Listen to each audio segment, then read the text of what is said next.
He had a prestigious job with the University of Michigan Athletics Department and with the Detroit Pistons. He gave it all up to make a splash as the owner of a swimming school franchise for children.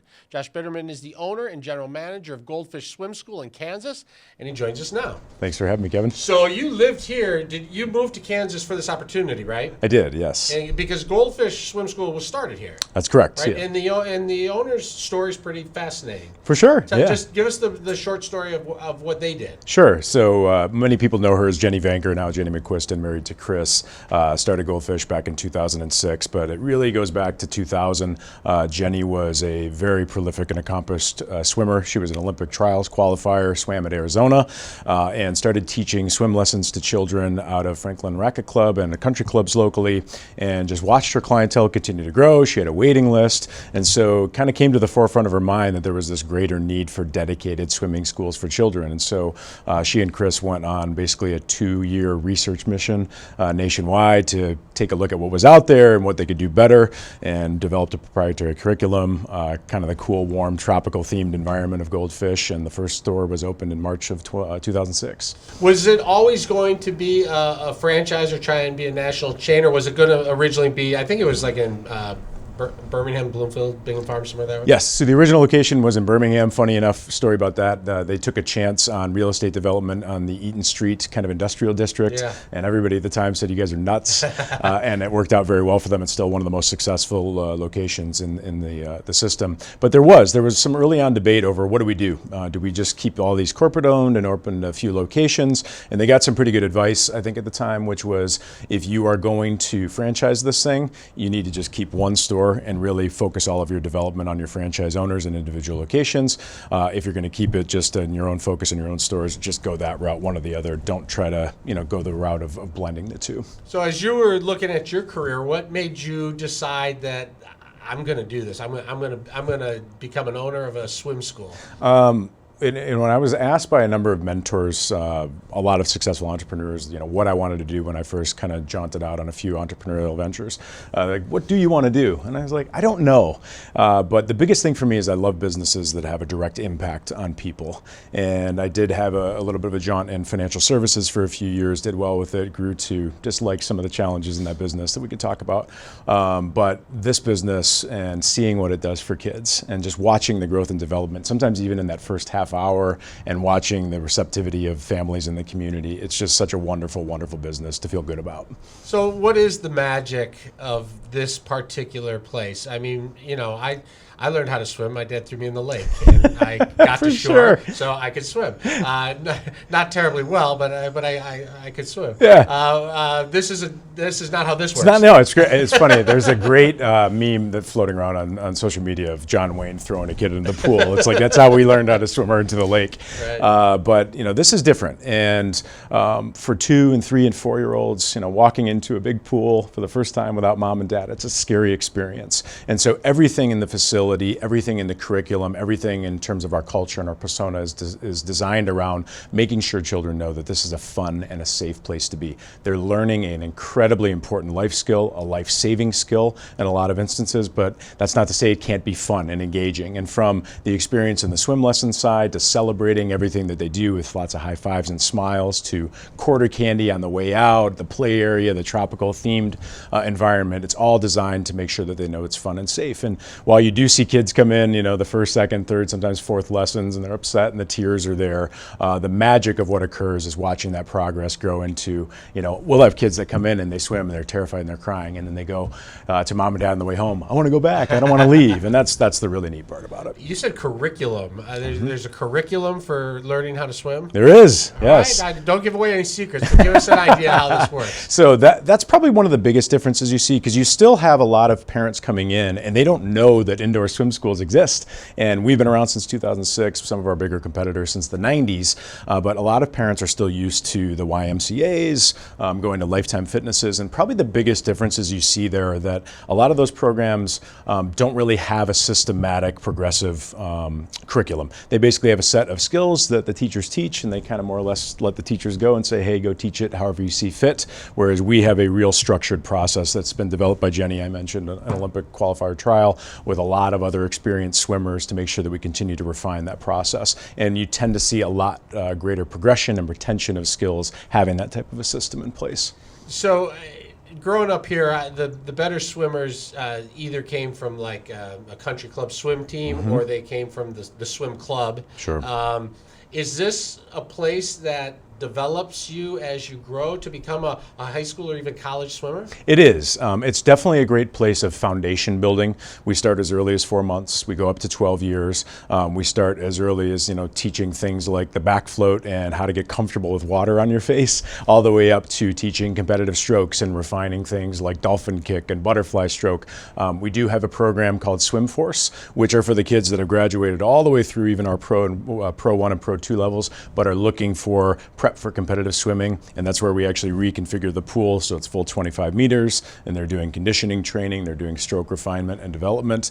So we do have that kind of foundation building for more competitive programs. And you have one place in Kansas now, but you're expanding. Yes. So we, my business partner and I bought the market in Kansas City. We opened in May of 2018 in a town called Overland Park.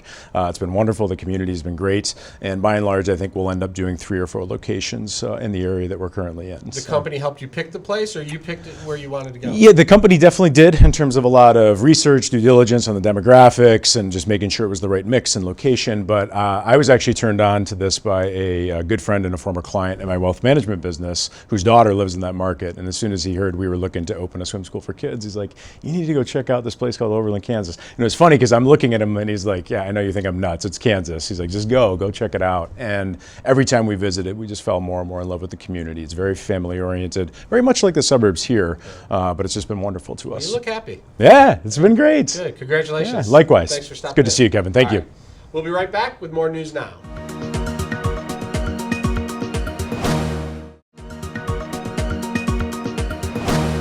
Regular pop, diet pop, low-calorie drinks, water. What are we supposed to be drinking? And what do the liquids we drink have to do with what we eat later on? We want to stay fit. We want to be healthy. And here to help us figure all of it out is our expert, Dr. Tom Rafai of Reality Meets Science. Thanks for being here. Wonderful to be with you again, Kevin. Yeah, so there is a relationship between what we drink and what we eat, right? Absolutely. There is a relationship, though, in the sense that we are pretty clear that if you are drinking a caloric beverage in the form of a thin liquid, whether it's a juice or a sugared pop, it will hardly, just barely reduce the amount of calories you want from solid foods later. It will have very little impact versus water. But it will give you calories that it has in the pop. What's a Coca-Cola? You say you're at 120, 140 calories, and that's why we call it empty calories, because you're still hungry for the same 3 or 4 pounds of food that you want to eat in the day. Whether you drink water, which is great because it's got no calories, of course, right. But the controversy comes in, is it a reasonable thing to replace a sugared pop with a low-calorie or no-calorie sweetened beverage? Right. And the answer on that is not what most people may think, because well, it's actually, it might be good news for diet pop drinkers, because the analysis that we have presently supports a whole load of evidence that, if anything, low-calorie sweetened drinks will decrease our sweet tooth. They don't result in overcompensation at all. As a matter of fact, the opposite. In some studies performed against water, the amount of satiety for sweetened things is actually reduced and helps people with weight control. And that's why, at the end of it, the sober analysis is that American Heart Association, American Diabetes Association, Pritikin Longevity Center, for full disclosure, for which I'm on the advisory committee for, and Reality Meets Science all say reasonable use, while water's your best, right? That's pretty self-evident, reasonable use of low-calorie sweetened drinks instead of sweetened beverages, or use of low-calorie sweeteners instead of caloric sweeteners, is a wise choice within reason.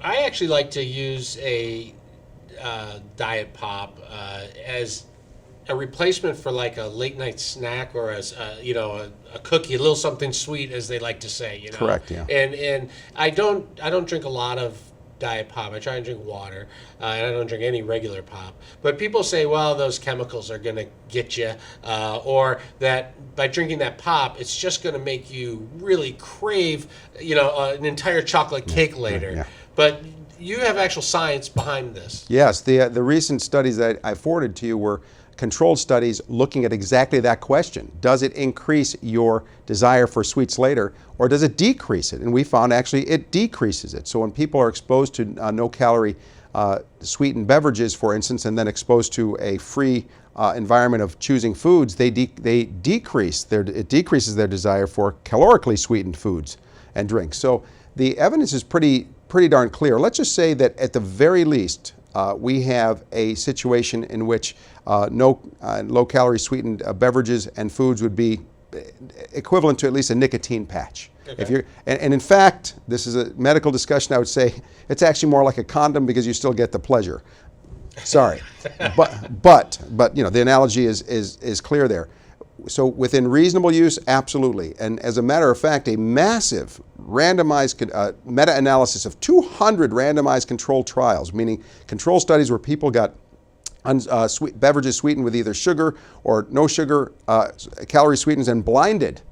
They don't know, and they're measuring sucralose, or Splenda, if you will, levels in the urine to confirm that they're actually taking it in consistently. Weight gain risk is decreased in those who get the no-calorie sweetened beverages and foods, and we see it in the National Weight Control Registry as well, which is virtually 20,000 people in the U.S. who have maintained some of the best long-term weight loss. That they are regular users of moderate use, probably replacing 100 to 200 calories per day of sugar with low-calorie, no-calorie sweeteners. I, for full disclosure, do like Diet 7-Up. I get the small European-sized mini cans, if you will, and we could even argue that those type of diet beverages that use citric acid, like the diet sugary type, I should say fruity type tasting beverages, 7-Up, Sprite Zero, etc.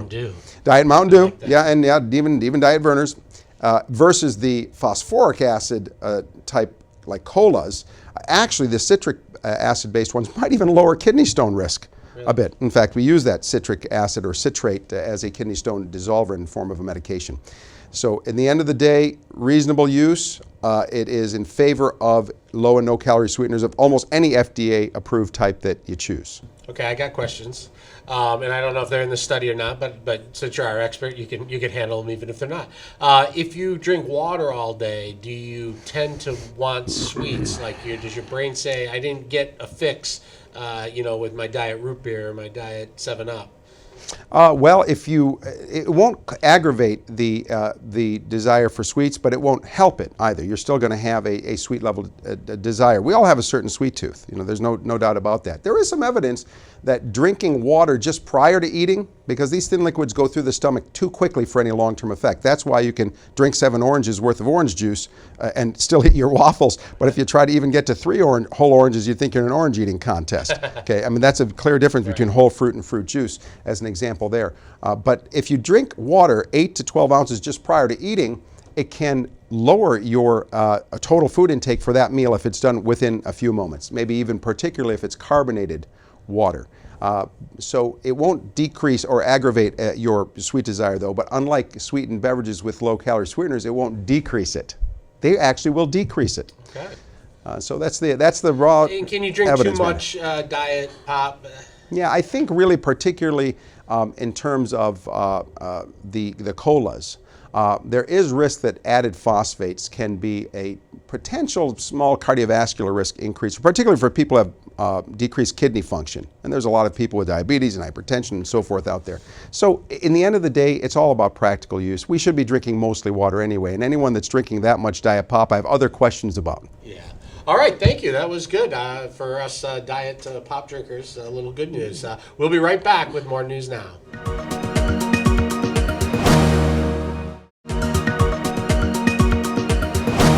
It seems everyone's been talking about Kwame Kilpatrick and whether or not the former mayor of Detroit should be pardoned or released from prison. He's been sentenced to 28 years and he's serving that time. He's been behind bars for about 7 years. Well, joining us now is someone who knows Kwame Kilpatrick pretty well, SHARON McPHAIL. You're still in contact with him. Mm-hmm. And you're here today to kind of talk about this. We've seen about 20 pastors have come together and signed a petition basically that says 28 years is too long. It's time for Kilpatrick to come out. we saw Peter Carmanos come forward and say that Kwame Kilpatrick should be released immediately. And he said that he was taking the case to the president and that he met with his son-in-law on the issue. And then this week we saw Sherry Gay Degnago was in Washington, D.C., and she took a letter that she gave to Donald Trump personally as well. That's a lot of talk about releasing Mayor Kwame Kilpatrick. We also have heard from the U.S. Attorney who said absolutely not. He was given 28 years and that was a fair sentence. And we heard from the FBI agent who investigated the case who said the damage Kilpatrick did to Detroit was severe and that the case was proven in court over a 6-month trial and he was convicted and sentenced properly. And he said basically he's where he belongs.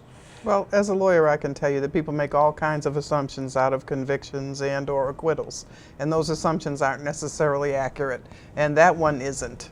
And, you know, the whole notion of, even if you assume that for which he was convicted, which, by the way, is one contract at $1.5 million, that's all it was. And all this talk about millions of loss to the city, the judge said that wasn't true. You can pull quotes from her. So, and she certainly wasn't on his side. So you've talked with Kilpatrick. What are the main points that he wants to make? I mean, he just wants the truth of it to come out. He's not saying I never did anything.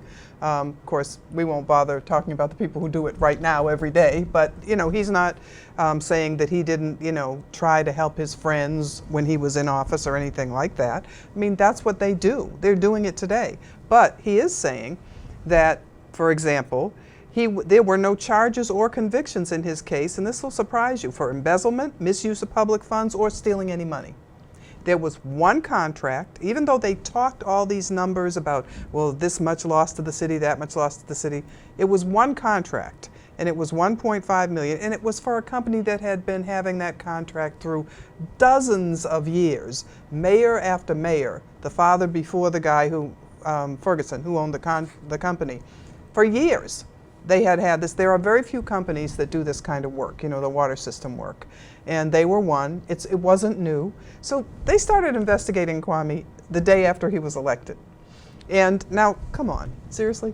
This is something that it happens in political life. And I remember telling him, you're under a microscope and you really need to be very, very careful, and you need to not just not do things, but you need to make it clear you're not doing things to everybody. The FBI agent in charge of the case said that Bobby Ferguson was going around and demanding money as a subcontractor for people who were getting contracts, and that some of these contractors had to pay him money and did pay him money for no work, and that Bobby Ferguson would give money to Kwame Kilpatrick. Well, did that that's not the part. happen? That's the part that's the problem. If Bobby Ferguson was doing that, now I know there were some statements about not Ferguson, but Kilpatrick's dad doing that. But when I come to you and say, I've got an in with the mayor, Kevin, and if you just do such and such, I'm going to make sure you get this or that, I could be lying. I mean, I know that wasn't happening with the dad because I was there the day that Kwame put him out the office and said, stop telling people I'm going to do stuff for him. So I was right there in the hallway when that conversation took place. As far as Ferguson is concerned, I mean, I don't know how they track, what did they say it was, hundreds of millions of dollars? I mean, you can't hide hundreds of millions of dollars. They should know exactly where that is. I mean, there are arguments about all of this, but the one thing that he was convicted of, which is doing something, they called it bid rigging, fixing one contract, giving a contract to the Ferguson company for $1.5 million, by the way, which he did the work for. He wasn't convicted of what Ferguson did. So we're talking about 28 years. You can rape children, murder people, do all kinds of stuff and not get 28 years. So why? It was to make a point, to use him as an example, that if you do this kind of thing and you're black, you will go to jail for the rest of your life, because apparently you can do it if you're not black and not even get prosecuted. Well, he was convicted on fraud and wire fraud, and that sentence on its own had, I believe, 8 years. And then the 20 extra years came from the conspiracy, and that was the idea that he was working with people to fix contracts. It was a story. And the FBI showed that he had $850,000 in his bank account that he could not account for. which they said was ill-gotten gains. Is that what they told you? Is that what you saw? Well, I was in court. They showed his bank accounts. The money was there. He didn't have an answer for it. Maybe he does today. I don't know. He doesn't have to. See, But the point is, or my point was, is that he would be about ready to get out right now if it weren't for that conspiracy. They say because he was a mayor, he was a political figure, an elected official, that he should be punished harder than... That was a RICO charge you're talking about, right? Okay. RICO was initiated and put into place for the mafia. You're talking about, you know, a systemic process where they go around beating people and threatening people and making them pay them for, you know, all of that stuff that you hear about the mafia, if there is even any such thing as the mafia. So, you know, for you to get to that level of proof, there was a story that was told, and I can show you places where the story kept changing. The amount went down, down, and down over, you know, the whole course of the trial. That, well, no, we don't really mean 9 million. Now we're at 4 million. Well, maybe it wasn't 4 million. I remember that. That's not proof. Right. That's just telling a story. And if you remember, and I know you do because you were around doing news stuff then, they started very early on talking about him and some stripper. So if I can convince you that somebody will do something like they were accusing him of, murder somebody, then I can convince you of anything. I don't even need proof. And I think, you know, people went into that courtroom with a certain kind of attitude about him. And, you know, let's be clear. I mean, when people are wrong, they're wrong. They do stuff that's wrong. I didn't like that earring thing and that hip-hopping and all that. You know, I didn't like any of that either. And I said so. And, you know, I think that what had happened by the second term, he had gotten to be a much better person and a much better mayor. You think he should be out? Do you think he'll get out soon? I think he will, and well, I think the only person probably who can do it is somebody like Trump, because he doesn't give a rat's butt what anybody thinks of him. So, you know, if he feels like it's, you know, something that shouldn't have happened, he'll do it, and he should do it. Your whole life? Come on. You know, what did he do that was worthy of them taking his entire life from him? Even assuming he did everything they said he did. Or that he was convicted of, at least. Right. You know? All right, Sharon McPhail, thank you very much for being here. That's our show for tonight. Thanks for watching. For everyone here at News Now, I'm Kevin Dietz. Have a good weekend.